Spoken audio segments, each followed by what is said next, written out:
Hey, welcome to the new eHab Climacast app. So what you're looking at right now is the home screen.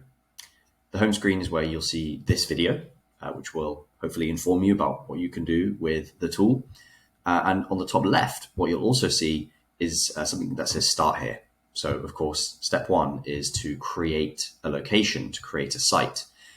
You should be able to enter a lat and long or an address. Will you be using the Google map API? So effectively you can type in any address and it will start to make suggestions of the address that you want to create. If you've already created an address, then there will be a drop down as well where you can see some of the sites that you have. So I'm just going to go ahead and click one of the sites that I already have created. And there are three different tabs along the top. So historical analysis. This is just using historical data. You can create rules on the left-hand tab.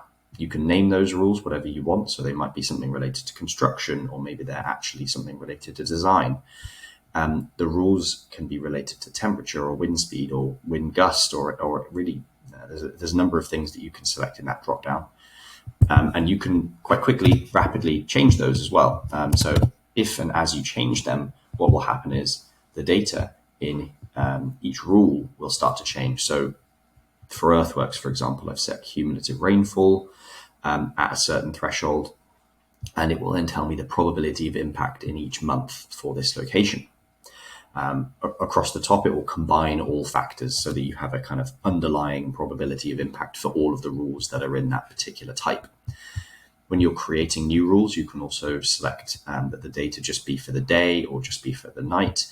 Also, it could be for the full 24 hours as well. And you can create as many of those rules as you like.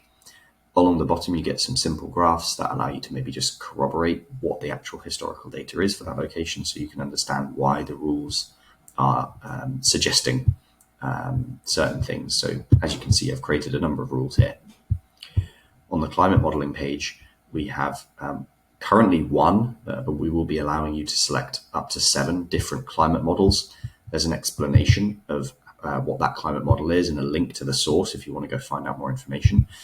The model for temperature, for wind speed, and for precipitation starts in 1950, goes up to 2050. You can zoom in right down to quite a granular level. You can zoom back out by hitting the reset zoom, or as you scroll and hold your mouse wheel, you can also zoom in there as well. And the final page that I'll show you is the climate heat maps page. So the purpose of this climate heat maps page is to be able to visualize your rules across the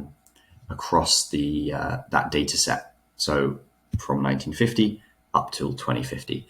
So you can see I've got my earthworks rule here. Currently, this is all of the factors combined, and I can see any month in the past and up to 2050 what the probability of impact would be. So this is all factors combined. So this is across all of the different thresholds that I've entered for earthworks, but I can also open it out as you can in the other tab, so that I can just see, okay, well, daily cumulative rainfall, what is the potential change across time? So it looks like, in January, there is a slight increase in the probability that this is going to be impacted. Same for temperature, etc. You can run through and start to see how those things are changing over time.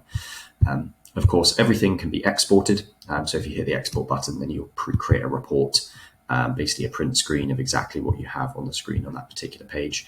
And so the idea with this app is that it's a companion tool to really quickly generate reports for a specific location, so that you can understand how your rule that you've created or rules are impacted by weather, not just in the past, but also going forward into the future as well. Thanks so much for listening.